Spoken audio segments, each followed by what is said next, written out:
सुनने से पूर्व सर्वप्रथम अपन सब मिलकर के अपने सौभाग्य की सराहना कर लें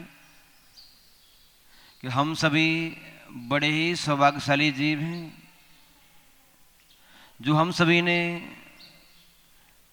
चार गतियों में जो मनुष्य गति है, जिसके माध्यम से हम परम पद को प्राप्त कर सकते हैं, ऐसी मनुष्य गति प्राप्त कर ली आपने। जिस मनुष्य गति को प्राप्त करने के लिए सागरों पर्यंत आप नरकों में भगवान से प्रार्थना करते रहे, भगवान एक बार से इस पर्याय से छुटकारा मिल जाए और मनुष्य गति मिल जाए तो संयम को धारण करके मुक्ति का मार्ग अपना लेंगे। सागरों पर्यंत हम तिरंज गति में रह करके इस मनुष्य पर्याय को प्राप्त करने की इच्छा को व्यक्त करते रहे, भगवान से प्रार्थना करते रहे कि हे प्रभु एक बार मनुष्य गति मिल जाए, मनुष्य पर्याय मिल जाए तो संयम को धारण करके उत्तम मार्ग को अपना लेंगे। और जब मनुष्य गति में आपका गर्म में आए तो गर्म में रह करके भी आपकी जीवात्मा ने अनेकों बार एक एक श्वास पर भगवान से प्रार्थना की, भगवान बस अब जल्दी छुटकारा मिले और मनुष्य पर्याय को प्राप्त करके हम संयम को अपनाएंगे, इस संसार का अंत करेंगे। धर्म स्नेही महानुभाव, इस मनुष्य पर्याय को प्राप्त करने के बाद भी आपका सौभाग्य उत्तम क्षेत्र प्राप्त कर लिया आपने। अंततः कहीं आप अमेरिका होते, चीन होते, जापान होते, पाकिस्तान होते, खालिस्तान होते तो आपके लिए दिगंबर मुद्रा देखने को नहीं मिलती, भीतरा की मुद्रा देखने को नहीं मिलती, आत्मा परमात्मा की चर्चा सुनने को नहीं मिलती। आप परम सौभाग्यशाली हैं। भारत देश, राजस्थान प्रदेश, मुनीश्वरनाथ भगवान का पादमूल आपको मिल गया है। जिस क्षण में आप अपने मकान को छोड़कर के मंदिर की ओर अपने कदम बढ़ाए हैं, इसी क्षण में हजारों लाखों व्यक्तियों ने अपने मकान से अस्पताल की ओर कदम बढ़ाए होंगे। कहां बढ़ाए होंगे? अपने मकान से अस्पताल की ओर कदम बढ़ाए होंगे।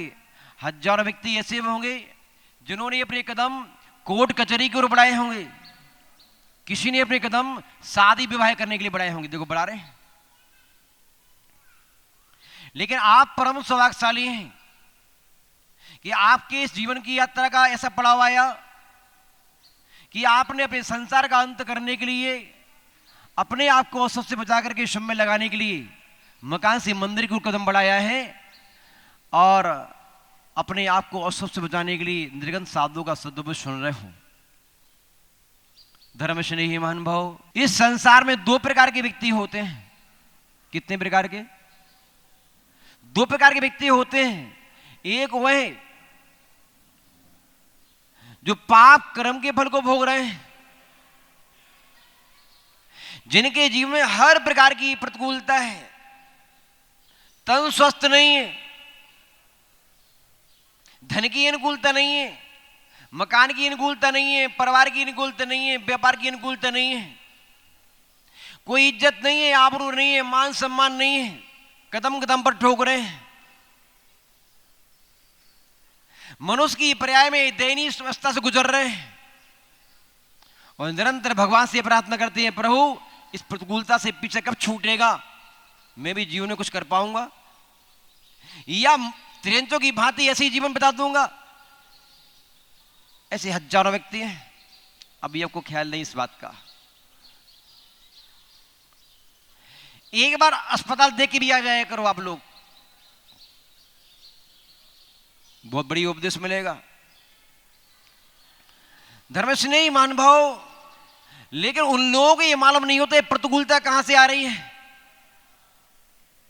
रोते हैं, चिल्लाते हैं, बिलखते हैं, सारे काम करते हैं, लेकिन उनको ये मालूम चल जाए प्रतिकूलता कहां से आ रही है तो उस प्रतिकूलता का समाधान मिल सकता है।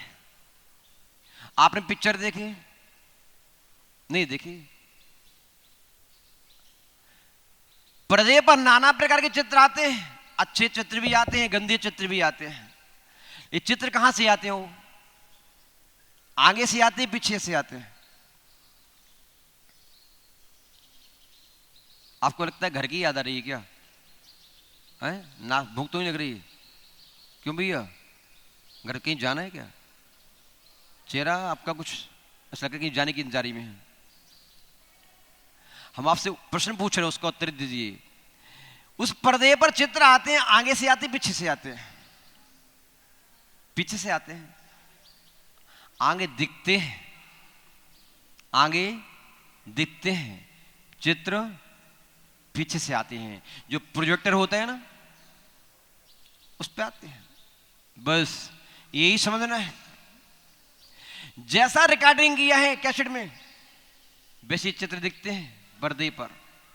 बस ऐसे ही हमारे जीवन के पर्दे पर जो पूर्व में रिकॉर्ड करके आए हो आप, कभी आपने कसाई की तीव्रता में, अज्ञानता में, विषय कसाई के आवेश में आकर के पाप का संचय किया था। जीवन के पर्दे पर चित्र आ रहे हैं। तन की अस्वस्थता, व्यापार की अस्वस्थता, परिवार में झगड़े फसाद दुनिया की आ रहे हैं। अज्ञानता, रोग, शोक, पीड़ा, भय।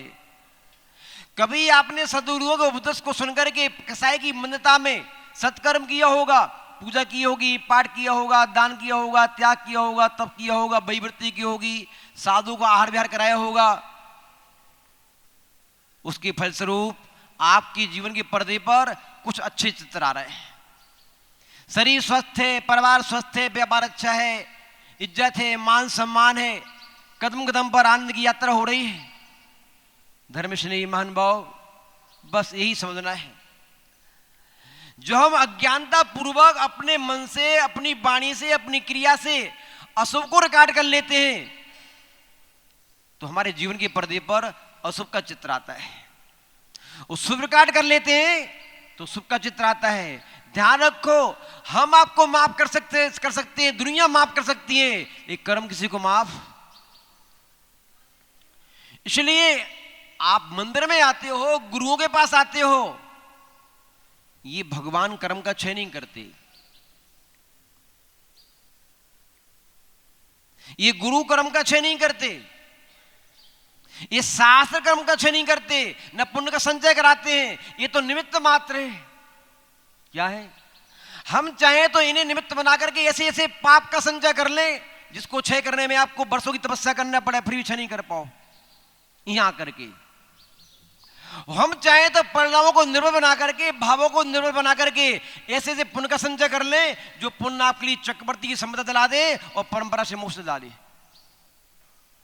इसलिए प्राय कर दया आती है उन लोगों पर जो मंदिर में आकर के अज्ञानता पूर्वक पाप का संचय करते हैं। कभी कसाई का आवेश आ जाता है, तो कभी प्रवास से हम बहुत सारी ऐसे कृत्य कर जाते हैं जो पाप का संचय कराने वाले होते हैं। महान भाव, बात चल रही थी कि यहां पृथ्वी पर ऐसे लोग हैं जो पाप कर्म के फल को भोग रहे हैं, और कुछ व्यक्ति ऐसे भी हैं जो पुण्य के फल को भोग रहे हैं। दोनों प्रकार के व्यक्तियों के लिए हमारे आचार्य भगवंतों ने, संतों ने, भगवंत ने दिशा निर्देशन दिया है, क्योंकि इस दरबार में पक्षपात नहीं है। ऐसा नहीं बड़ा आदमी आ गया उसके लिए व्यवस्था है, छोड़ने की व्यवस्था नहीं, ऐसा नहीं है। यहां पर, यहां तो सूर्य की भांति प्रत्येक व्यक्ति को सम दृष्टि से देखा जाता है। यथा योग सबको दिया जाता है। आपने पढ़ते भी हो, मुखिया मुख सो चाहिए, खान पान को एक, और आगे क्या दिया? पाले पोषे सकल अंग, तुलसी सहज विवेक। मुख कहता होता है खाता है, सारे अंगों को पुष्ट रखता है, लेकिन ध्यान रखना, उंगली को उंगली की मोटाई देता है और हाथ को हाथ की मोटाई देता है। यथा योग सबको देता है, ऐसे ही भगवान भी यथा योग सबको देते। जिसकी जिसकी योग्यता है, जिसके जैसे भाव है, परिणाम है, उसका पुरुषार्थ है, उसके अनुसार उसको मिलता रहता है। आचार्य भगवान समद्भक्त स्वामी महाराज रतनगढ़ शंकराचार्य में एक बहुत अच्छी कारिका लिख रहे हैं। उन दोनों प्रकार के व्यक्तियों के लिए उस कारिका को कहकर के बात प्रारंभ भी करते हैं, समाप्त भी करते हैं। स्वापी देव, हाथ जोड़िए, हाथ जोड़ लो, भगवान की वाणी हाथ। स्वापी देवोपि देव स्वा जायते धर्म के लिए वसात, कापी नान भवे धन्या सम्मत धर्मा शरीरनाम। आचार्य भगवान समद्भव स्वामी महाराज आज से 1900 वर्ष पूर्व संसार की प्रत्येक भव्य आत्मा को संबोधित कर रहे हैं आत्मी भाव से, भैया स्वापी देवो। जो व्यक्ति पाप के फल को भोग रहे हैं उनसे कहा जा रहा है अब घबराओ मत, आप घबराओ मत। धर्म के सहारे कुत्ता भी, स्वापी देवो, कुत्ता भी देव बन जाता है। आपके जीवन में गरीबी है, आपके जीवन में स्वास्थ्य खराब है, पारिवारिक प्रतिकूलता है, किसी प्रकार की प्रतिकूलता हो तो क्या करो, घबराने से प्रतिकूलता नहीं जाएगी। धर्म का सहारा ले लो आप, धर्मात्मा का सहारा ले लो आप, धर्म के आयोजन का सहारा ले लो आप, धर्म के आयतन का सहारा ले लो आप। इनका सहारा ले लोगे, सच्चे देव शास्त्र गुरु का सहारा ले लोगे तो ध्यान रखो आपकी प्रतिकूलता अनुकूलता में परिवर्तित हो सकती है। इनका सहारा लिए बगैर पूरे संसार का सहारा लेना आप, कोई ऐसा माई का लाल नहीं है जो आपके पाप प्रकृति को पुण्य में परिवर्तित कर दे। ये काम आपको ही करना पड़ेगा और ये काम आपका यहां आके होगा, अन्य जगह होने वाला नहीं है। धर्म स्नेही महानुभाव, आपने स्वाध्याय किया होगा कि ये पशु पक्षियों ने लमोकार मंत्र का सहारा लेकर के देवत्व प्राप्त किया है। जैसे नाग और नागिन लमोकार का सहारा लिया, देव बन गए, धरणेन्द्र पद्मावती। कुत्ते का जीव जीवनधर बन गया, गाय का जीव मर्यादा पुरुषोत्तम राम बन गए, बकरी का जीव देव बन गया मरण करके। ऐसे अनेक अनेक उदाहरण हैं जिन्होंने धर्मात्मा का सहारा लिया है, उन्हें देवत्व प्राप्त किया है। यदि उन्होंने देवत्व प्राप्त कर लिया, देखो जब मुनि महाराज सुगुप्ती नाम के मुनिराज का आहार हो रहा था, 4 जीव उनका आहार देख रहे थे। पंडित जी क्या देख रहे थे? और आहार को देख करके उन्होंने अनुमोदना करने का भाव आया, आहार दान की अनुमोदना करी। अनुमोदन के फलस्वरूप भोग भूमि गए, वहां से आकर के भरत चक्रवर्ती, बाहुबली आदि आदिनाथ के 4 बेटे हुए। कैसे हुए? धर्मात्मा की संगति में आकर के। धर्मस्नेही महानुभाव, इसलिए प्रतिकूलता आने पर घबराने की जरूरत नहीं है। उसका इलाज धर्मात्मा की संगति है, उसका इलाज अपने अंदर में धर्म को धारण करना है। अपनी शक्ति के अनुसार नियम संयम को धारण कर लो, जाप का नियम ले लो, अभिषेक का नियम ले लो, कोई अच्छा नियम ले लो आप, उस नियम से आपके प्रतिकूलता अनुकूलता में बदलेगी। दूसरा बात कही, जो अनुकूलता में जी रहे हैं उनसे भी कहा गया कि आप जो है अनुकूलता को प्राप्त करके अहंकार के पहाड़ पर मत चढ़ो। आज आपके जीवन में तन अच्छा है, ये पुण्य का प्रताप है। धन अच्छा है, ये पुण्य का प्रताप है। परिवार अच्छा है, ये पुण्य का प्रताप है। लेकिन ये हमेशा नहीं रहेगा। पुण्य के उदय में अपनी क्षमताओं का सदुपयोग करके अपनी बैटरी चार्ज करते रहो। क्या करते रहो? इन्वर्टर चार्ज करते रहो। लाइट आ रही है पुण्य की आपकी, जब तक लाइट आ रही है तो इन्वर्टर चार्ज कर लो।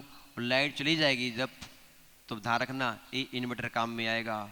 जब पुण्य का उदय, जब पुण्य का सूर्य अस्त होता है तो पाप के उदय में कोई सहारा नहीं बनता। धर्मस्नेही महानुभाव, जब पाप का उदय आता है तो लोग एक कहते पाए जाते हैं, महाराज जी कोई पुण्य आड़े आ गया तो ये व्यक्ति सहारा मिल गया, कोई पुण्य आड़े आ गया ये सहारा बन गया। हम तो महाराज जी मर चुके थे, हम तो डूब चुके थे, हमारा तो ऐसा हो चुका था। प्राय कर लोग पुण्य के उदय में पागल हो जाते हैं। क्या हो जाते हैं? पुण्य के उदय में पागल हो जाते हैं और पागल होकर के अपनी क्षमताओं से पाप का संचय करते हैं। और पाप जब उदय में आते, जब पाप का घड़ा भर जाता है तो फिर ध्यान रखना उसे कोई अपना नहीं दिखता। पुण्य के उदय में किसी को समझाओ ऐसा मत किया करो भैया, ऐसा कर लिया करो, तो क्या कहते हैं पुण्य के उदय में? मंत्री जी क्या कहते हुए? वो कहते हैं हम सब जानते हैं, मत समझाओ। पुण्य के उदय में किसी को समझाओ, चाहे गृहस्थ को चाहे साधु को, चाहे संबंधी को अच्छी बात बताओ तो क्या कहते हुए, हमें मत समझो, आप सब जानते हैं, अपने आप को देखो आप, हम सब जानते हैं। लेकिन ये भी नोट कर लेना आप, जब तीव्र पाप का उदय आता है तो लोग एक कहते भी पाए जाते हैं कि महाराज जी अब क्या करें, कुछ समझ में नहीं आ रहा। क्यों?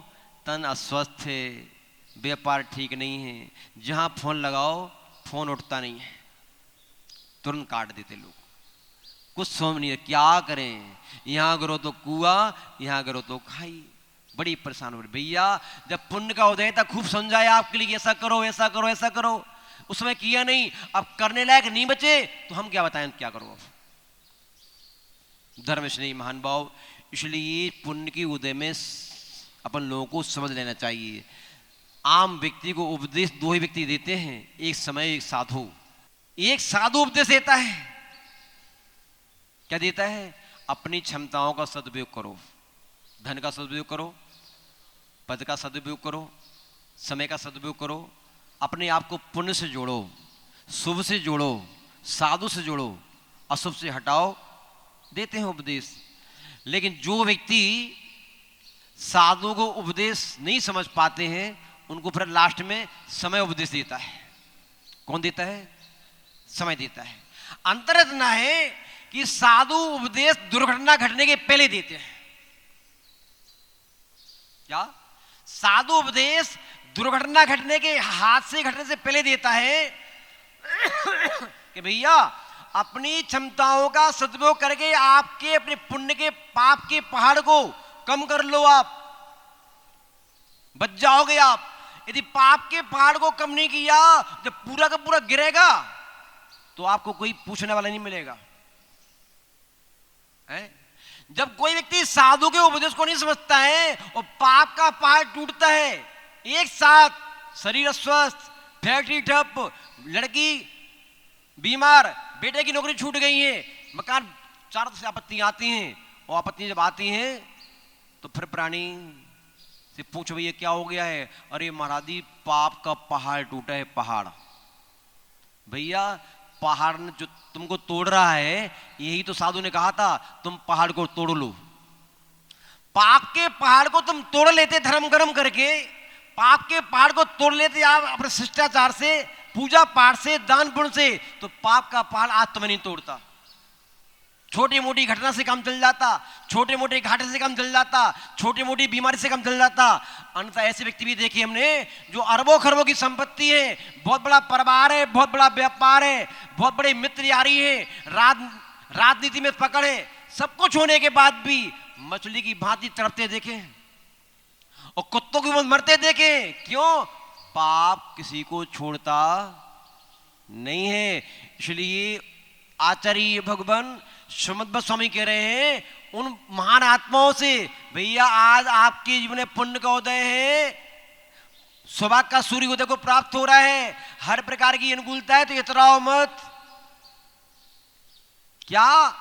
धन के माध्यम से एकमात्र जीवन का निर्वाह होता है। क्या होता है? धन के माध्यम से जीवन का निर्वाह होता है, लेकिन धर्म के माध्यम से आत्मा का कल्याण होता है। आत्मा कल्याण धन से आज तक किसी का नुवा है। धर्म स्नेही महान भाव, आप सभी भव्य आत्माओं के लिए हमारा अंतरात्मा से बहुत बहुत आशीर्वाद कि आप सुबह सुबह भगवान की पादबूल में आए, भगवान का अभिषेक किया, सदगुरु का उपदेश किया, सुना आपने। जरूर आप अपने आप को सावधानी पूर्वक जीवन की यात्रा करना, बेहोशी पूर्वक यात्रा। जैसे अपन रोडों पर चलने के नियम होते नियम, ऐसे जीवन की यात्रा के कुछ नियम तो होते हैं। जब रोड पर सावधानी पूर्वक यात्रा करनी होती है तो जीवन की यात्रा में बहुत सावधानी रखने की जरूरत है। रोड पर सावधानी यदि घटित न हो पाएगी, आपकी असावधानी रहेगी तो एक ही पर्याय नाश होगी। लेकिन जीवन की असावधानी में आपकी पता नहीं कितने भव में भटक जाओगे आप, आपका अता पता नहीं मिलेगा। महान भाव, इसलिए आप सभी भव्य आत्माओं की हमारा ये उपदेश है, संदेश है कि आपकी इर्द गिर्द चोरों का ग्रोह घूम रहा है। किसका? किसका? बोलो बाबा जी, भैया जी, काय का? चोर, इसलिए किसने कहा है बेसुध हो मत चला करो, जरा कर्म चोर से डरा करो। बेसुध हो मत चला करो, जरा कर्म चोर से डरा करो, ये है मार लुटेरों का, जहाँ जरा संभल संभल के चला करो। महान भाव, ये मार्ग चोरों का मार्ग है, संसार का मार्ग है। वही चोर आपके अंदर बैठे हैं, पता नहीं कौन सी कर्म का चोर आपका क्या छीन के ले जाए। आपकी आंख छीन ली, आपका हाथ छीन ली, आपका हार्ट छीन ली, आपकी किडनी छीन ली, आपकी आंख छीन ली, आपका बेटा छीन ली, आपका व्यापार छीन ली, आपका परिवार छीन ली, आपका जीवन छीन ली। कुछ नहीं कह सकते किस मोड़ पर क्या छीन ली, कुछ मालूम नहीं है। ध्यान रखिएगा, हम लोगों को मालूम नहीं है कि हमारा कहाँ पर किस निमित्त से कब मृत्यु होगी। किसी को मालूम है क्या? है किस निमित्त से होगी, कहाँ पर होगी, कैसे होगी, मालूम नहीं है। आपको मालूम नहीं है कि अगले क्षण में आपका कहाँ पर किस वक्त कौन सी पाप का उदय आने वाला है, ये भी आपको मालूम नहीं है। इसलिए धर्मश्री महान भाव, हमें सदैव सावधान रहना चाहिए। जब तक आपकी अनुकूलता है, आप यही मान लें, अपने जीवन का प्रत्येक दिन अंतिम दिन मान के जिए कि आज मेरा पुण्य का उदय है, तो मेरे लिए शुभ कृत्य करना है, जिससे आने वाला कल अच्छा हो गुजर जाए मेरा। आज का प्रमाद कल का दुख का कारण बन सकता है, और आज की सावधानी आपको जीवन भर सुखी रख सकती है। इसलिए सदैव सावधानी करके अपन लोगों को जीवन यात्रा करना है। जिनवाणी के ज्ञान से सूझे लोग का लोग